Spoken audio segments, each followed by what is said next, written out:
This is episode 2 of Building in the Trenches podcast. And this is Sam. And this is David. All right, and we are building in the trenches, guys. It's been a week since we have talked to you guys, and lots have gone down during this entire week. David, how was your week? My week was pretty good. I know last week we started talking about various of topics, what we're building in the trenches truly, and I have some updates that I want to share with you guys on, week 2 of trying to find product market fit.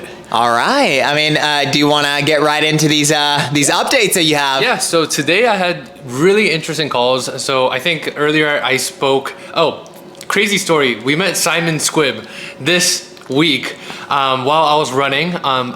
We're doing a 10 miler, and the reason why we're filming this actually, what day is today, and why are we filming today? Today is Friday, and we are actually ahead of our schedule because tomorrow David is actually going over to Ventura, and he's going to be running a marathon. Yeah. We've got a real trencher right here because, I mean, if you can run a marathon, you can build a startup. For sure. I mean, it's gonna be a crazy feat if I even get it under 4 hours. That's the goal, and we're gonna be running mountains to beach, so that's the plan. And so yeah, this week on Wednesday we met Simon Squibb, and he was asking us like what our dreams were. So we brought up our senior place. I didn't really talk about it in our first episode, but essentially we were trying to help out seniors with better placement.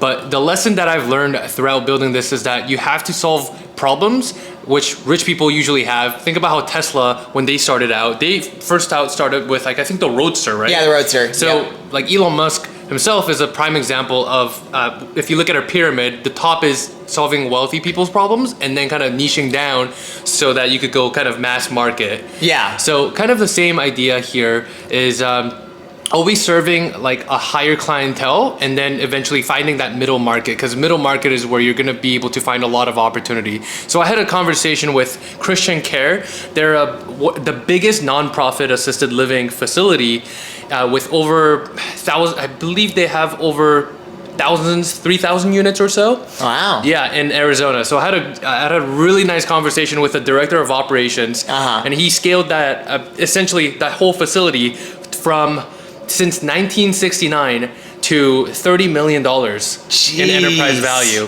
Oh my God. So he gave us a lot of insights, and how I got this was from actually cold emailing. Yeah. So remember, like last week we were talking about how we're going to be sharing our actual day, like week by week, what we're doing, building in the trenches. So I'm really glad to be able to share that. We've had 2 really productive conversations. Another one was with an owner of a medical device company in Hawaii, and he was building out. So there was an interesting opportunity that, for example, with hospitals, they cannot give out, let's say, walkers, for example, or wound care devices, mainly because these hospitals cannot reimburse it. So they need a third party to be able to provide these services so that their patients could actually leave the facility. So if the patients are actually staying in the hospital, that means that they're incurring millions and millions of dollars, because the longer that they stay, the more expensive it is. They want new, people who are actually in pain. Yeah. So what he found that market opportunity, and now what he's doing is he's testing out different markets of whether that for adult diapers, whether it be wound care or orthopedic surgery. So I learned a lot just from cold emailing. Jeez. And that's really the beauty of, just testing it out and being able to sometimes get these opportunities that could really change the trajectory of your life. For all the people building in the trenches out there, I know last episode David said one thing and one thing only, is before you're building any product, you have to make sure that you're talking to the customers, talking to people who are truly successful at it. And, he actually proved that he's not just all talk like most gurus out there.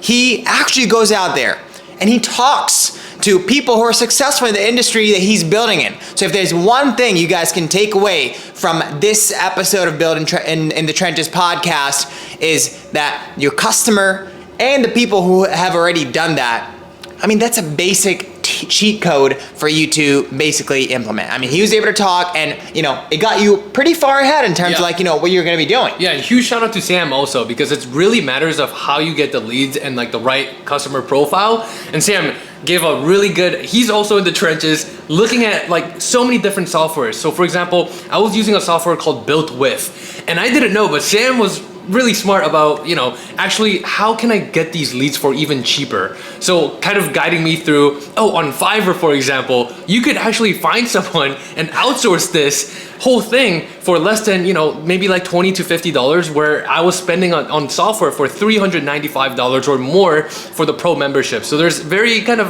let's say, black hat method at the beginning, but still, it's still working nonetheless. I mean, it's so funny. Someone actually said today, I think I was listening to a podcast, and they were like, honestly, if you have raised money and you have all this money to spend on finding product market fit, Yeah. a lot of the times you are less successful than people who are literally just struggling to find product market fit because they have constraints. With constraints come creativity. With creativity comes the idea that you're not just gonna find random things out there. You're not gonna find product market fit out there. You're gonna need to figure out, slither your way to product market fit. And that's why you see a lot of very, very successful people. They actually come from, like black hat methods, and people who have done a lot of just, weird and borderline illegal, like gray hat type stuff in the past. There's on this episode of My First Million, there's this guy who built, so many WordPress plugins. Do you remember his name? No, I don't. Yeah, so basically there's this guy who built, a bunch of these WordPress plugins, and, now he's worth $100 million. And they were like, now I guess he owns gas stations. Oh, got it. But the Indian dude. Yeah, Indian of course the Indian guy. I love running gas stations. I know. But yeah, long story short, he was like, hey, how'd you get started? And he was like, hey, when I was in 2009, I was, in the black hat world, finding random exploits and trying to make money as much as possible until, I made enough money, and I was like, now it's time for me to come to the, the noble mission side of things. Right. So overall, you just have to make sure that you're able to, take those constraints, because those constraints are your superpower. So overall, one little quick tidbit: if you are basically looking for, just to cold email people, and you're looking for hey, a good list, and you're like, oh my God, a big constraint is, the $400 a month built with, I just don't want to pay for it. Well, you don't have to. The main tidbit right here is that you can literally just go onto Fiverr. You can say, hey, built with report, and then you can reach out to some of these guys and be like, hey, how much for this report? These guys will be able to run that report for you. So that's one tidbit right here. All right, so we went through the story, your amazing week. And let's go into, a little bit of the stuff that I was able to, accomplish and, I got done. So I actually did I know in the past I was telling you guys about this week, it's going to be a big week for me to, go outbound and reaching out to previous Printify customers. So basically I was able to, get the list, reach out to these Printify customers, but the funnel that I was running them through was a podcast funnel. So I was gonna reach out to these guys, and I was like, hey, I just wanna, just create a podcast with you. Right. And I was gonna use a Trojan horse strategy where I would be like, hey, you need any help with anything? Now that we've interviewed with you. Right. So basically, I went on Built With, then I scraped a list of e-commerce companies. Using Shopify? Yeah. It was Shopify and Printify actually. So if you're an e-commerce company that is using Shopify and also uses the app Printify, you basically go onto Built With, scrape a list of companies using that. Then you go into Apollo.io. Over there, you basically put these domains in there, and then you scrape a list of these companies, these actual domains. So the founders or specific titles from these companies, and you grab emails from them. Okay, so once you grab emails, then you just start sending cold emails to these people. And did you personalize it? I did. I was like, hey, I see you using Printify, blah blah blah, and I am just I just acted like, hey, I'm just the podcast person. Got it. So I actually got about a 4% reply rate, which was pretty insane. High. Yeah. Insane. Usually, keep in mind, it's usually less than 1%. I think 1% is the industry standard for a lot of cold emails. But it's because people are just intrigued. Right. What was your subject line for those who are, already doing email marketing, but they want to see a little taste of how that you got the 4%, because that's an extreme. Yeah. So it was actually just podcast invite. So Got it. it was just them. I just wanted to give them a spotlight, and the entire email was like, "Hey, I wanna help you grow your brand just by Right. featuring you on my podcast." Right. But so basically, I got a few meetings just from there. Wow. And but right as I'm like qualifying these meetings, I look at some of the traffic from some of these websites. So the way that I like filtered this out, I was like, hey, companies that are doing over $5,000 in revenue per month, because a lot of them are using Printify for swag. So in my assumption, all these companies would be doing $5,000 in revenue Right. just from swag itself. Got it. But I forgot, BuiltWith is not able to differentiate between where their revenue is coming from. Right. So a lot of these companies that I did end up getting, they were like not really receiving a lot of this revenue from that, and I was like, oh my god. Yeah. It was a huge blunder and mistake just on my end, because even these, even the people that are interested, it's just a waste of time for me to Right. even talk to them, because that's not the ICP that I was targeting. Right. So big Another thing. lesson. Yeah, another lesson. You gotta know your ICP Yeah. and need to filter for that, because Yeah. the list matters, but Yeah. how you filter those lists is gonna save you a lot of time. Yeah. I mean, so lesson learned, and and then I was like, okay, maybe I do need to take a different approach while I'm like figuring stuff out over there. So with this specific list, I'm just gonna change the tonality into directly selling to them. Okay. So I'm just gonna directly be like, hey, I can increase your bottom line by 10 to 15%. Wow. And which I am able to do with my logistical capability. And then I also scraped a list of procurement officers. Do you know what procurement officers are? Is it kind of like they set up everything logistics wise? So it's there's a procurement officer in a lot of these bigger companies just to make sure that Purchasing order Yeah. is correct. Yeah, so they're able to reach out to other vendors and Got it. have like specific vendors for every single thing. Got So for it. larger corporations, Right. they need specific vendors. Like, hey, we need custom T-shirts. Where do we go? They're not Right. going to go on Google. They're going to go into their internal directory. Right. So I scraped a list of procurement officers within the LA area, Okay. and I hyper localized the email. Wow. So that's actually like going out. That started going out starting today, and I was like, hey, Nice. we can go ahead and like I want to be in that list. So Right. that's another angle that I'm like testing out. Starting next week, I'm gonna change a little bit of the tonality when it comes to my original like Printify like poaching method, because it did seem like doing that with a podcast funnel, I would need to filter it out super heavily. Oh, yeah, for sure. And it's probably not the best bet, but I'm not gonna give up on that specific angle. That specific angle is gonna be used for hunting whales. All right. So what's the strategy behind this? Pretty cool strategy. We live in the greater Los Angeles area. There's a lot of apparel brands out here. It's an apparel hub. Yeah. So what I did, I actually created a list of apparel brands that are around this area. Okay. And I'm just basically gonna be pitching them starting next week that, hey, I wanna come feature your story. And then I would go to their headquarters, to their warehouse, take this camera with me, take the mic with me, and actually just talk to them. Okay. To them, it seems like it's just an opportunity for me Right. to get pitched. But I'm just going inside their like actual layer and trying to see how everything's working. And especially in this industry, when you're belly to belly, Yeah. it's game over. It's Yeah. game over. Opportunities arise, and that is exactly the goal right here. And and I'm gonna be a real Trojan horse. My initial Trojan horse strategy was like, let's do it over Zoom. Now I'm going to their house. I will You're be the going real into enemy territory. absolutely. Yeah. So that's the vision and the goal right here. And overall, that was my week. So a little bit of a volatile week. Got normal stuff done as well. But good thing on the apparel brand side of things, I'm not exactly sure if I ever told you guys I'm building an apparel brand called Hire. We did get a couple sales organically, so that was good. Overall, just trying to scale that, trying to scale the B2B side of things on the printing side of things. So, in the trenches, every single day, every single week is just volatile. You just have to embrace the volatility. David, what are you thinking? Yeah, I mean, right now I'm just amazed by the amount of things that you got done.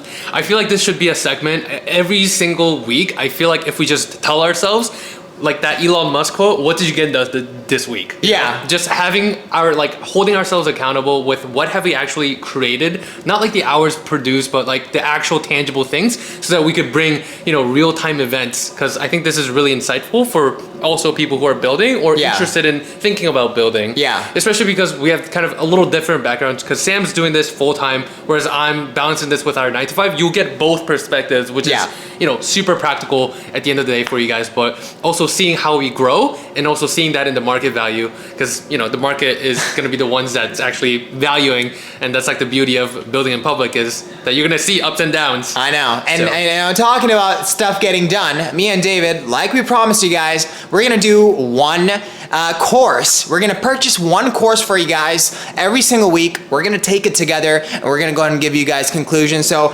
this week's course was, what's the guy's name? It was Kieran Drew. He was working as a dentist, a full-time dentist, and he really didn't like the lifestyle. He didn't really have the time freedom, the location freedom, the financial freedom when he looked at people who were 5 to 10 years ahead of their careers. So he actually quit being a dentist. Yeah. And then he started writing, doing copywriting, and we took his copywriting course this week, actually. Let's go, copywriting course. So overall, what were we able to learn? I mean, just if we are able to like provide a little bit of a context to the audience that, you know, what we learned from it. And like what's basically like, if the audience doesn't want to, you know, they don't want to go pay for Karen's course, let's go ahead and, you know, give them a cheat sheet right here. Let's sure. give some value right here. For sure. I think the main insights that I've received was oftentimes you're always, when you're writing, you're always taught to be very formal, and you know, there's certain rules that you learn in school. You have to literally throw all of that away. Like I myself, like we're both college educated, but none of the things that we noticed that the more jargon that you utilize, the less it's gonna resonate. Mainly because you have to write as if you're speaking like a fourth grader. Because the average, I think the reading level in America is That's really fifth grade. So you have to dumb it down to really get your message across. And also, we've also written out threads, and there was this concept of the rule of one. You have to talk to one person, one message, one topic, like one call to action. And there's different frameworks of how you could do this. The most common one was AIDA, which was attention, interest, desire, action. So just always reminding that when you write. And I recognized that when I was writing that I was being way too selfish instead of being selfless, of talking about what the other person wants. Because if your goal of writing anything is for them to get to the next line, and then the next line, eventually to the call to action, which is making them act. So I think it kind of changed how I look at, you know, viral threads, for example, because Yeah. those are reconstructed, you know, to the T, like in a very scientific manner. Yeah. And that I need a lot more practice of copywriting.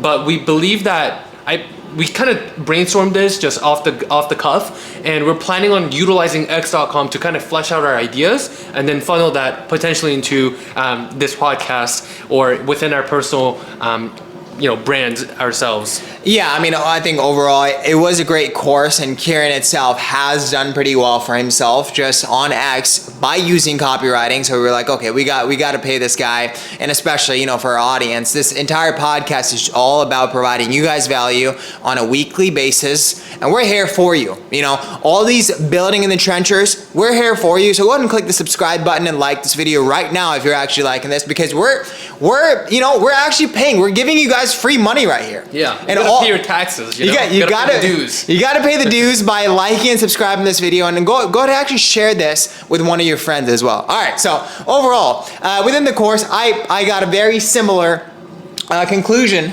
just like that as well, just because I think the main thing I got was anything in life, you just have to exaggerate. Mm-hmm. The thing is, if you want to convince other people, even though it sounds simple in your head, just exaggerate it. People are just gonna have a huge effect. It's gonna feel better to other people if they just feel like it's just a lot bigger of a deal than it is right now. Mm-hmm. It's like an example. I feel like we need like an example, because we even ourselves, when we were reading these notes, it was like, oh, it's kind of fluff, you know? Yeah. But when we actually read the examples, it was like, oh wow, okay, that actually makes sense. Yeah, I know one of the examples was that, one of the examples that we actually wrote down was like how to get rich in 2025, and how you would reconstruct it, how you can save yourself from your 9 to 5 and get your time back or something like that. So basically how it usually affects you